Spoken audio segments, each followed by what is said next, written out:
मंगलम गौतमो गणी मंगलम कुंद कुंदाद्यो जैन धर्मोस्तु मंगलम सर्वमंगल मांगल्यम सर्वकल्याणकारकम प्रधानम सर्वधर्मानां जैनम जयतु शासनम जैनम जयतु शासनम।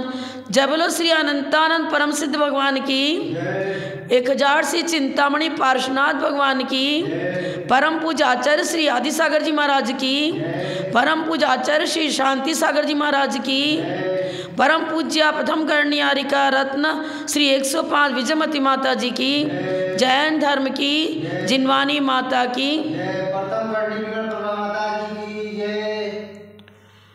आर्या संग पृथु प्रधान गणनी विजया सती विंसते प्रोन्नत ज्ञान समुज्ज्वला कृतिधरा सीता समादर्शिका आदि सिंधु सुपट्ट शिष्य निकटे प्राप्ता गुणानेकदा आत्मध्यान तपोनुरक्त विमला कुर्वन्तु ते मंगलम कुर्वन्तु मे मंगलम कुर्वन्तु न मंगलम।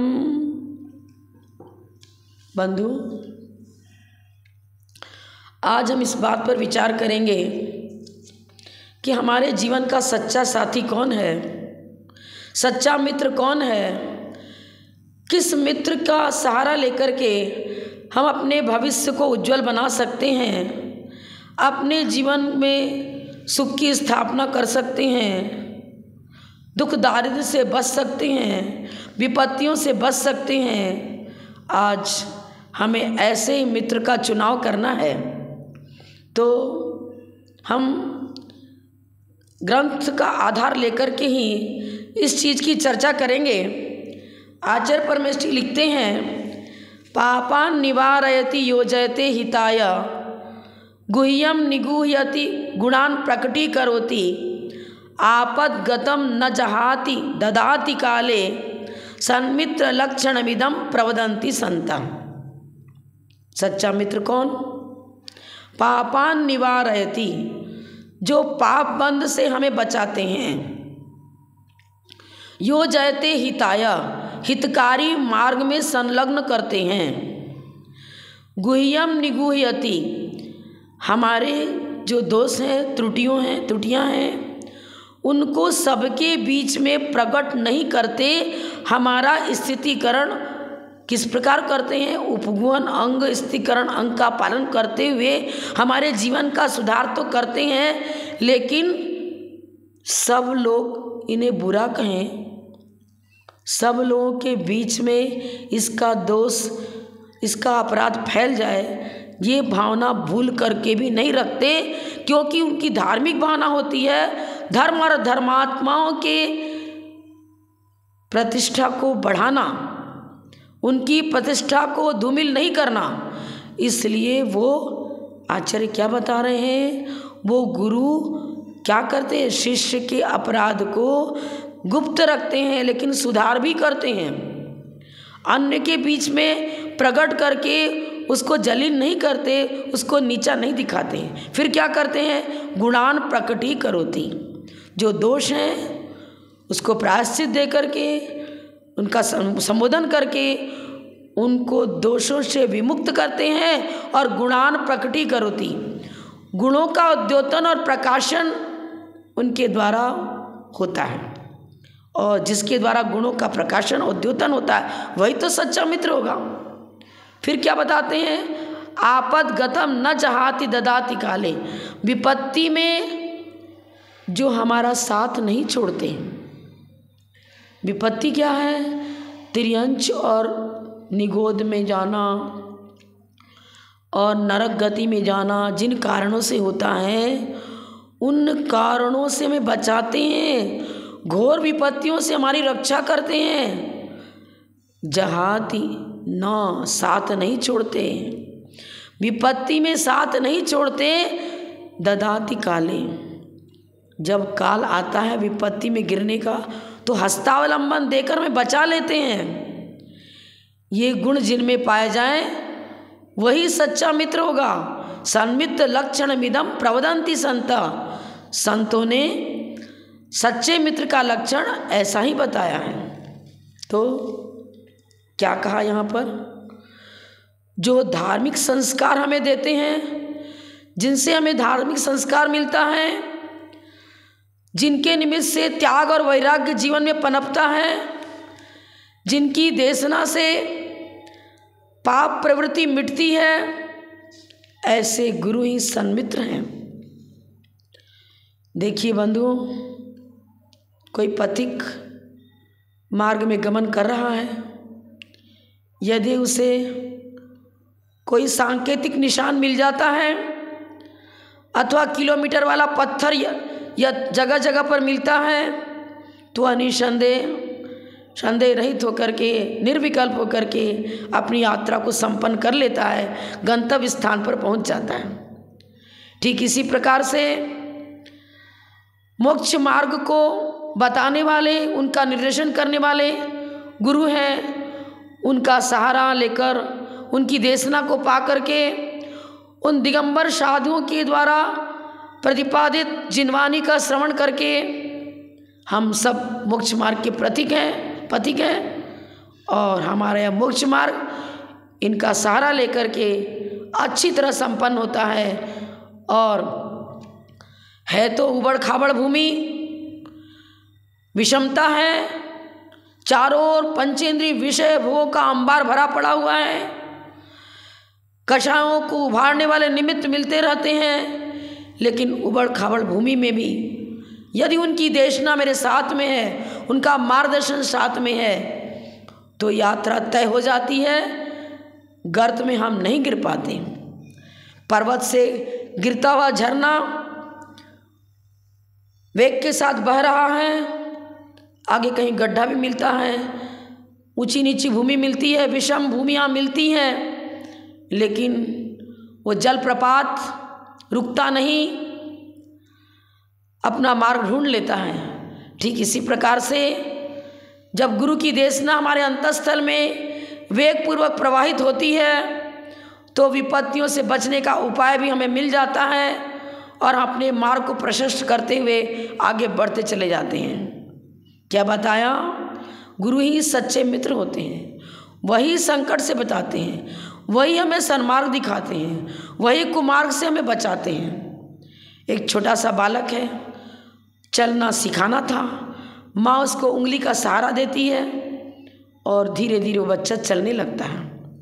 उंगली का सहारा जब मिलता है तो गिरता नहीं, सहारा लेकर के धीरे धीरे चलना सीख लेता है। ठीक इसी प्रकार गुरु भी हमें गिरने से बचाते हैं, अर्थात पाप से बचाते हैं और सन्मार्ग में अग्रसित करते हैं। और भी उदाहरण हम दे सकते हैं। कोई नाविक है, नाव चलाना तो सीख लिया था, पर लक्ष्य मालूम नहीं था, उसके साथ कोई एक जानकार व्यक्ति बैठ गया, वो उसे ऐसा साथी मिला जो बराबर निर्देशन करता रहा, हवा भी अनुकूल मिली, जल का प्रवाह भी जिस दिशा में जाना था उधर ही जा रहा था। तो नाविक सुविधापूर्वक अपने नाव को ले जाता है और गंतव्य स्थान पर पहुंचा देता है। तो बंधुओं, मैंने क्या बताया, पथिक को कुछ न कुछ सहारा चाहिए। माँ की उंगली का सहारा लेकर के बच्चा चलना सीख गया और पथिक राहगीर सांकेतिक निशानों को देखता हुआ, किलोमीटर पर मिलने वाले पत्थर को देखता हुआ भ्रमित नहीं होता, अपने लक्ष्य तक पहुंच जाता है। तो हमें ये देखना है कि यदि स्थान तो वो उबड़ खाबड़ है, विषय कसायों का अंबार है, विषय कसायों के दलदल में हम फंसे हुए हैं, आपादकंठ कषायों का वेग चल रहा है, ऐसी परिस्थिति में भी यदि गुरु देशना साथ में है, गुरु की छत्र छाया साथ में है, तो पथिक घबराता नहीं, इन सब विषमताओं से अपने को बचाता हुआ अपने पथ पर बढ़ता चला जाता है। नाव सुदृढ़ है तो वो पार कर ही जाएगा।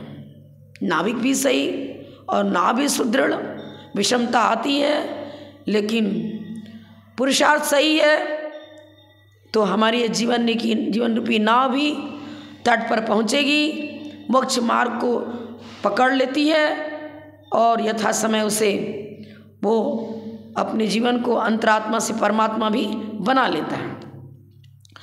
पर गुरु का आलंबन अति अनिवार्य है।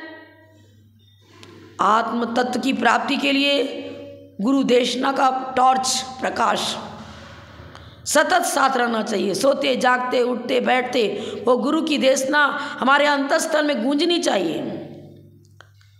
और ये तो हुआ निमित्त, बलिष्ठ निमित्त तो मिल गया, लेकिन हमने प्रमाद नहीं छोड़ा, उनकी देशना को स्वीकार नहीं किया, बताए हुए मार्ग पर चलने के लिए अपनी उपादान शक्ति को जागृत नहीं किया, योग्य पुरुषार्थ नहीं हुआ, तो नहीं हो पाएगा।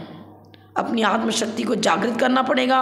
उपादान शक्ति यदि जागृत नहीं होती है, खाली कान पवित्र किया, सुन लिया, दूसरे कान से निकाल दिया, तो हमारा कल्याण नहीं हो पाएगा। निमित्त को भी जुड़ाना है और उपादान शक्ति को भी जागृत करना है, पुरुषार्थ समीचीन बनाना है, तभी हम अपना आत्म कल्याण कर पाएंगे।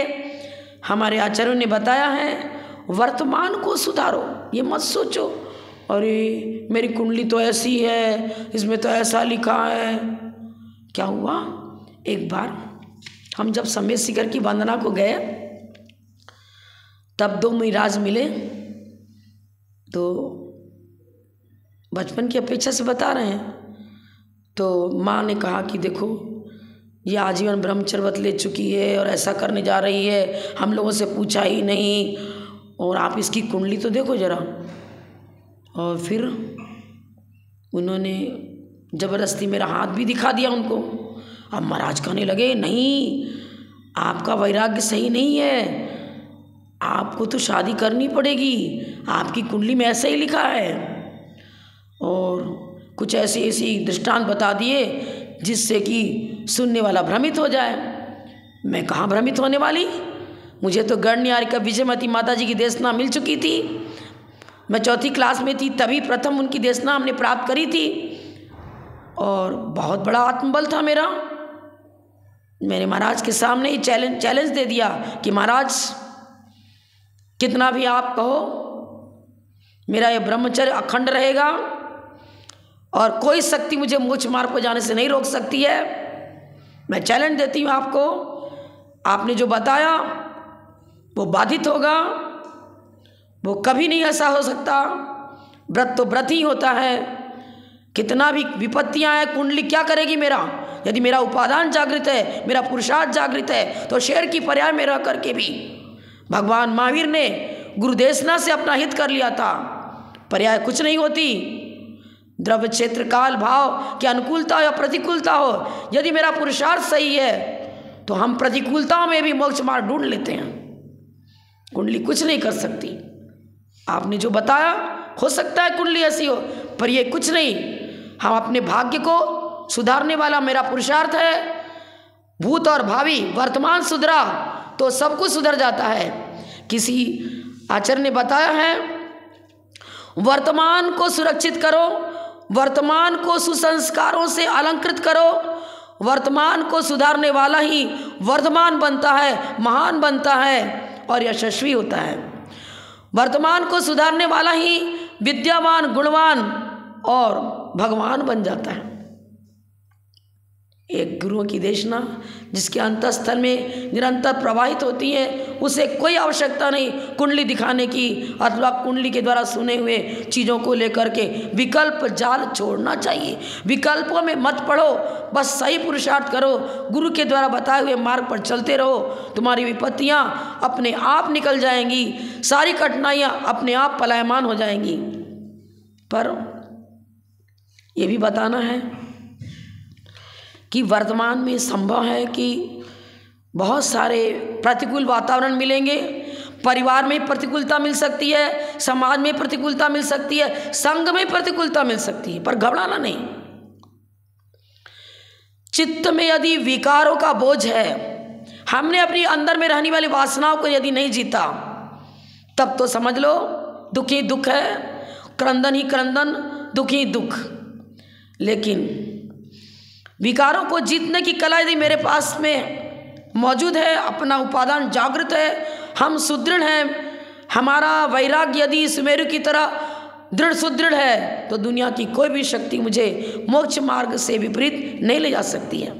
इसलिए तो आचार्यों ने लिखा है, यदि गुरु कृपा है तो तुम्हारा जीवन चंदन के समान सुगंधित होता चला जाएगा। चंदन के समान सुगंधित अपने जीवन को बनाने के लिए गुरु देशना ही कारण बनेगी। यदि चंदन है तो क्रंदन कहाँ, यदि गुरु है तो दुख कहाँ। जैन धर्म हमें वासनाओं को त्याग करने की बात बताता है, वो अग्नि में जलकर कूदने की बात नहीं कहता, मरने की बात नहीं कहता। कुछ लोग व्यथित होकर के अरे तुम्हें मर जाऊं तो अच्छा है, नहीं, दृढ़ता रखो, वैराग को बढ़ाओ। अंजना पर दुख नहीं आया था क्या? सीता पर दुख नहीं आया क्या? श्रीपाल को कुष्ठ रोग हो गया तब क्या अपना धैर्य छोड़ा क्या? हमें भी वैसा ही धैर्य बनाना है। विषयाकांक्षा ही गहरा विष है जो टेंशन अर्थात आकुल व्याकुल कर देता है, व्यथित करता है। विषयानुराग ही हमारे भाव प्राणों का विघात करता है। वह विषयानुराग ही जहरीला तत्व है, बस उसको छोड़ दो। वर्तमान को सुधारो। वर्तमान में पंचेंद्रिय विषय भोगों की वासनाएं जागृत नहीं होनी चाहिए। भूत भविष्य सब अपने आप सुधर जाएगा। बंधुओं, विषय भोग देखने में लगता है सुखकर, लेकिन वास्तव में सुखकर नहीं है। अग्नि में कोई शीतलता ढूंढे तो क्या अग्नि शीतल होती है क्या? अग्नि में शीतलता है ही नहीं तो मिलेगी कहाँ से? उसमें तो दाहकत्व है, जलाने की योग्यता है, शीतलता है ही नहीं। और अग्नि में शीतलता ढूंढना चाहो तो नहीं मिल सकता। बबूल के बीज से आम पैदा करना चाहो, संभव नहीं। इसी प्रकार विषय का आकांक्षाओं के पोषण से निराकुल लक्षण सुख को पाना चाहो, किसी प्रकार संभव नहीं है। जैसा कि आचार्यों ने लिखा भी है, संभव छत्रकुजामणि के सूत्र होंगे, उन्होंने क्या लिखा? ना दाने किंतु दाने ही सताम तुष्यंति मानसः परिग्रह संचय। अरे कोई नया ड्रेस देख लिया, हमें भी ऐसा ही चाहिए। कोई नई साड़ी देख ली, हमें भी ऐसा ही चाहिए। घर में भरा पड़ा हुआ है, आकांक्षाएं नहीं टूट रही है। 10-20 बॉक्स में वो महिलाएं एक से एक साड़ियाँ लाती है, इकट्ठी करती चली जाती है। 2 दिन पहना फिर छोड़ दिया, फिर 4 दिन पहना छोड़ दिया, फिर नया खरीद लिया। हम लोग जब मद्रास में गए थे, चातुर्मास वहाँ हुआ, गणनियारिका विजयमती माता जी भी थी, तो परिग्रह प्रमाण व्रत की बात चल रही थी, अणुव्रतों की बात। तो माता जी ने उन महिलाओं से कहा, सभी से कहा जो भी श्रोतागण बैठे थे, भाई परिग्रह प्रमाण करना चाहिए। तो माता जी ने कहा चलो आप लोग 100 साड़ी का नियम ले लो, कोई बात नहीं। पहले तो कुछ का कहा, नहीं माना नहीं माना। अच्छा 100 का तो नियम ले सकती हो, वो भी लेने को एक ने भी हाथ नहीं उठाया, पूरा हॉल भरा पड़ा हुआ था। बताओ क्या है स्थिति? नई आ जाती है, पुरानी के प्रति भी राग छूटता नहीं। अरे अभी तो लाए थे 1 महीने पहले, ऐसे कैसे छोड़ दें? हमारी 2000 की साड़ी थी, ऐसे कैसे किसी को दे दें? तो प्रमाण तो कर लो ना, क्या नई क्या पुरानी। शील की रक्षा करनी है, बस दिखने में आपको बहुत है तो चलो, सुंदरता तो वही फट थोड़ी गई है, तो सही कलर भी अच्छा है, सब कुछ अच्छा है, क्या दिखावा। फैशन परिस्थिति में यह जीव इतना आगे बढ़ गया है कि धर्म से विमुख होता जा रहा है।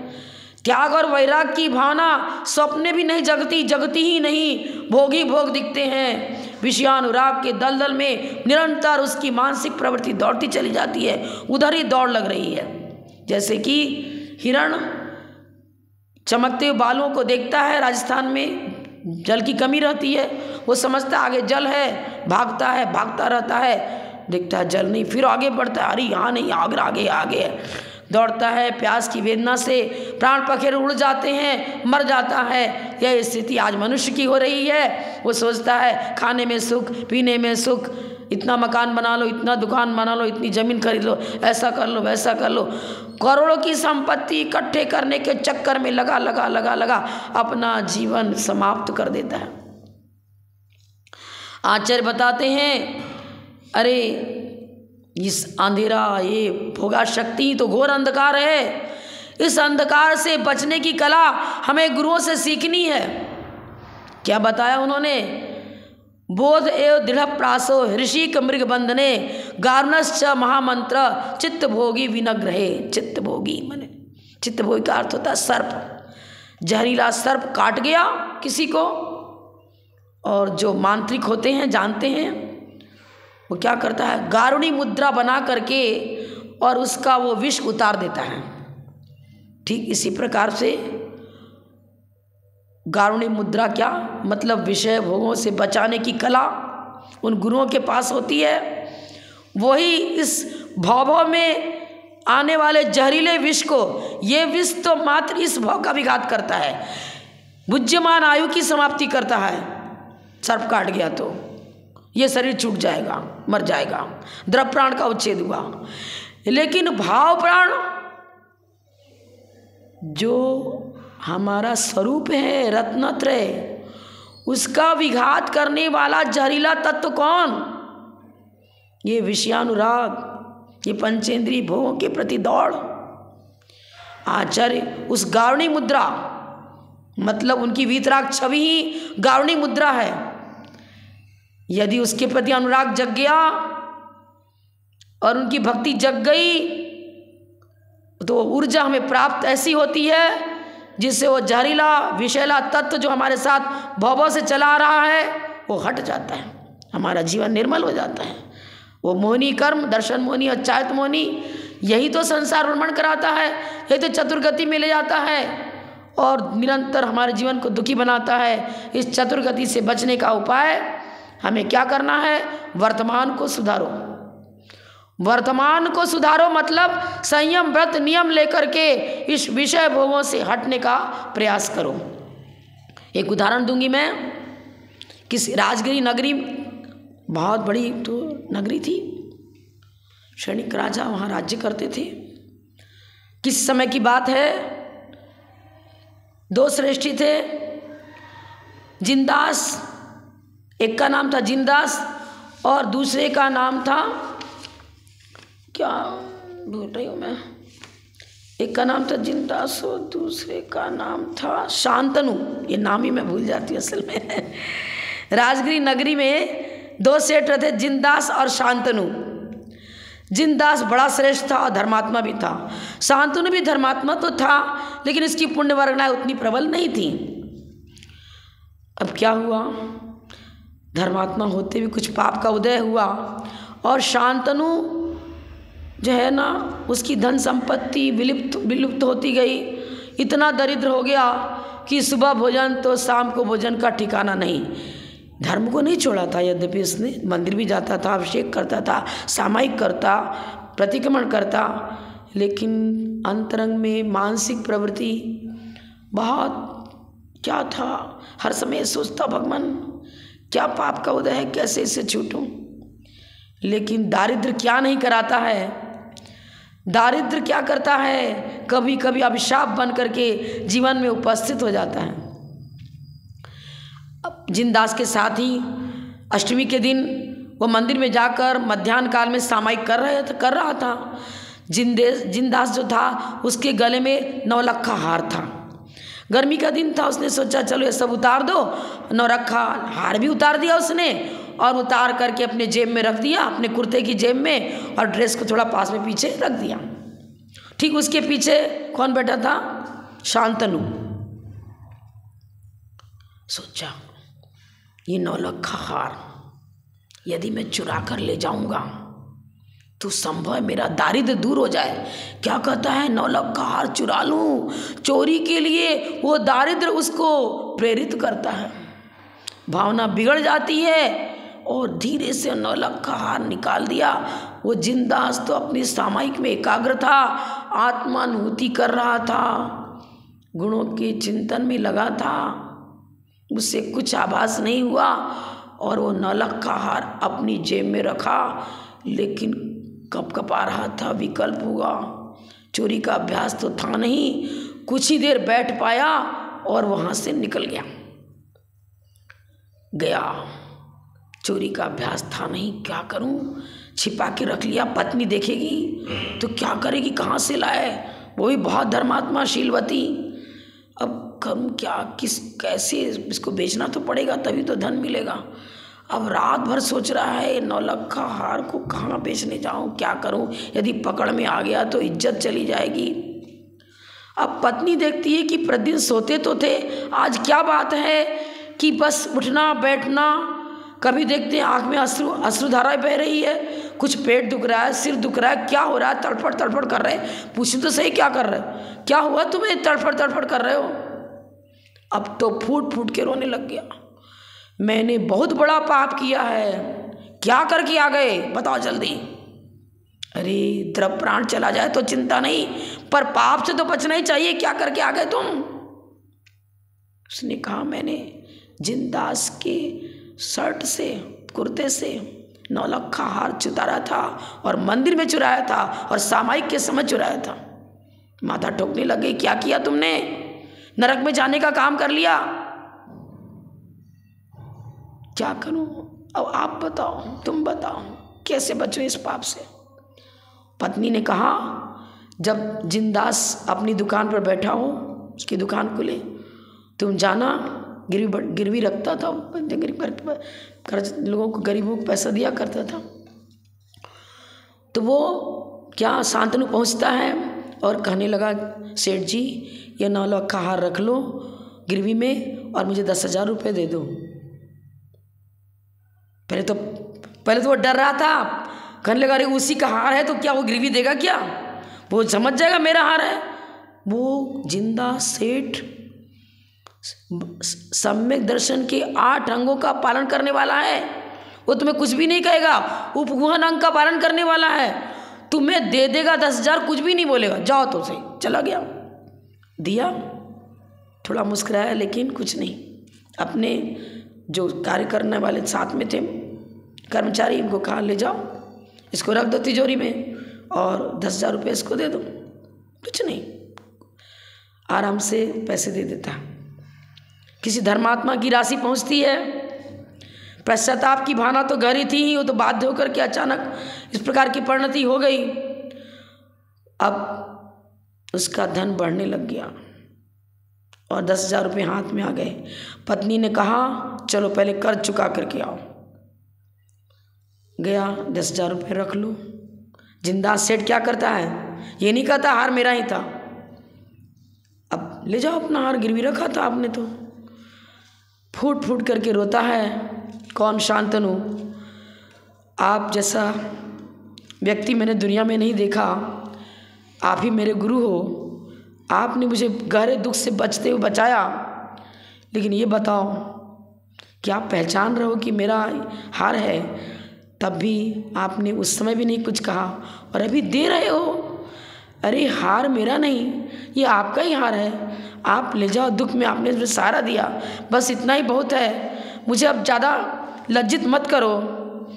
मुझे अब क्या कहते हैं वो सेठ जिनदास, कहता क्या है, अपराध तुम्हारा नहीं, बड़ा अपराध तुमसे बड़ा अपराध मेरा था।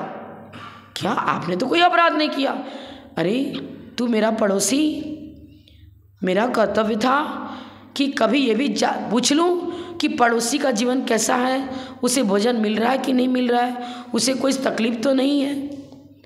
मैंने अपने पड़ोसी के दुख का ध्यान नहीं रखा, आपके प्रति वात्सल्य जो होना चाहिए वो नहीं रखा, आपके दुख को कभी सुनने का प्रयास नहीं किया, तो बाध्य होकर को आपको ऐसा करना पड़ा। अपराधी मैं हूँ, मैंने अपने वात्सल्य का पालन अपने पड़ोसी के प्रति नहीं किया, तो अपराधी मैं हूँ, प्रायश्चित का पात्र मैं हूँ, आप नहीं।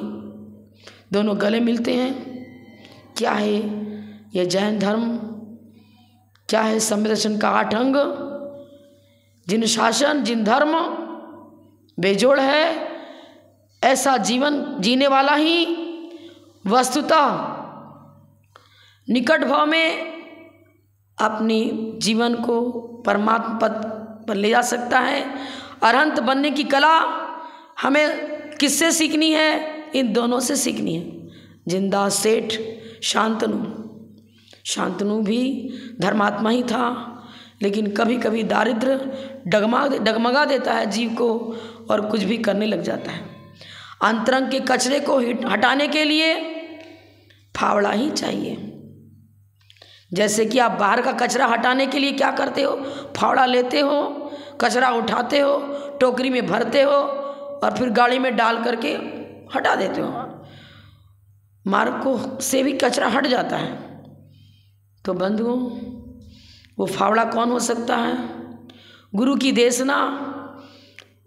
उस फावड़े से निरंतर अपनी चित्त भूमि को स्वच्छ बनाते रहो और तत्व ज्ञान जागृत रखो। ये तत्व ज्ञान ही वो फावड़ा है जिससे हम क्रोध, मान, माया, लोभ, राग, द्वेष इन कचरों को अपने अंतःस्थल से निकाल सकते हैं, अपने जीवन को अच्छा बना सकते हैं। मैं एक और उदाहरण देना चाहूँगी। आपको पता होगा, पुराणों में ऐसा कथन मिलता है। क्या मिलता है? एक राजा था, राजा भोज, मैं नाम ही तो भूल जाती हूँ। राजा भोज था, उसकी कथा मिलती है। वो बड़ा दयालु था, बहुत दान देता था। लेकिन क्या हुआ? मंत्री सोचने लगा, अरे खजाना तो खाली होता चला जा रहा है। ये प्रतिदिन इतना दान देते हैं, जो मांगा सो दे दिया। गरीब लोग इकट्ठे रहते हैं, लाइन लाइन खड़े रहते हैं, जिसको जो मांगा दे दिया। अब क्या करना? राजा को मन कहूँ कैसे? बड़ा धर्मात्मा है, दानी है, लेकिन राजकोष की रक्षा भी तो करनी चाहिए। राजा को कुछ ना कुछ तो संकेत करना पड़ेगा। और उसने क्या कहा? राजभवन में जो उसका कक्ष था ना, उसके द्वार पर ऊपर लिख दिया, आपदार्थम धनम रक्षेत। अर्थ क्या है? आपत्ति काल के लिए धन की रक्षा भी करनी चाहिए। जब राजा अपने कक्ष में जाने लगा, रे दरवाजे पर ये क्या लिखा है? आपदार्थम धनम रक्षेत। उसको मिटा दिया और क्या लिख दिया? श्रीमताम कुता आपदा।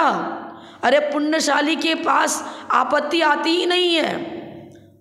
मंत्री ने देखो, अरे मेरा जवाब दे दिया इन्होंने, तो लिख दिया पुण्यशाली पर आपत्ति नहीं आती है। मंत्री ने फिर क्या किया? उसको मिटा दिया और क्या लिखा? दैववशात संभवेत। अचानक पाप का उदय आ गया तो विपत्ति आ सकती है। मंत्री भी होशियार था। दैववशात, अपना दुर्दैव कभी हो गया ऐसा तो आ सकती है आपत्ति। तब फिर राजा ने, अरे मंत्री बड़ा चतुर है, इसने फिर मेरा उत्तर दिया, अब मैं पुनः लिखता हूँ। उसने फिर मिटाया उसको। तो क्या लिखता है? यदि दुर्दैव आ गया तो क्या होगा? संचितो भी विनश्यति। संचित किया हुआ भी विनष्ट हो जाता है। ये है राजा होकर के भी क्या पंचेंद्रिय विषय भोगों के प्रति रंच मात्र भी अनुराग नहीं। मात्र धर्म की रक्षा, मात्र अपने कर्तव्य को निभाना। मैं राजा हूँ, प्रजा की रक्षा करना, प्रजा को सुखी बनाना, सुखी देखना। सुखी जीवन प्रजा का है तो मेरा जीवन सुखी, और प्रजा दुखी तो मैं राजा किस बात का? क्या चिंतन राजाओं का होता था।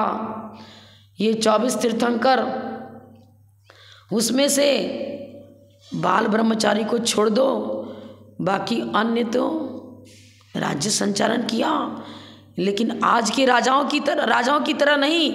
आज के राष्ट्रपति और क्या प्रधानमंत्री और पामर मंत्री, राज्यपाल क्या कर रहे हैं? ये प्रजा को सुखी बनाने के लिए राजा नहीं बने, शासक नहीं बने, अपने घर में धन भरने के लिए राजा बन रहे हैं। बहुलता तो ऐसी ही है, इक्का दुक्का कोई मिल जाए तो संभव है कि वही कुछ देश को संभाल पाए, पर मिल जाए तो संभव है आज भी कुछ होंगे। लेकिन हम ये कहेंगे कि ये देश तब सुरक्षित होगा ये राज्य तब सुरक्षित होगा, हमारा परिवार तब उन्नतशील बन जाएगा जब उस दीपक को साथ में रखें। किस दीपक को? वो ज्ञान ज्योति को साथ में रखें जो वैराग को जन्म देती है। वो ज्ञान ज्योति ही हमारे जीवन को सुरक्षित रख पाएगी, हमारे भविष्य को उज्जवल बना पाएगी। सच्चा मित्र यदि कोई है तो गुरु हैं। वो दिगंबर साधु की देशना यदि अंतस्थल में गूंजती रहे, वो ज्योति साथ में रहे, तो कभी जीवन में अंधकार नहीं आ सकता और हमारा जीवन भविष्य में कभी दुखी नहीं हो पाएगा। यदि दुख दारिद्र आया भी तो निकल जाएगा। इतना ही कहकर मैं विराम लेती हूँ। जब बोलो परम पूज्या प्रथम गणनियारिका रत्न श्री 105 विजयमती माता जी की जय।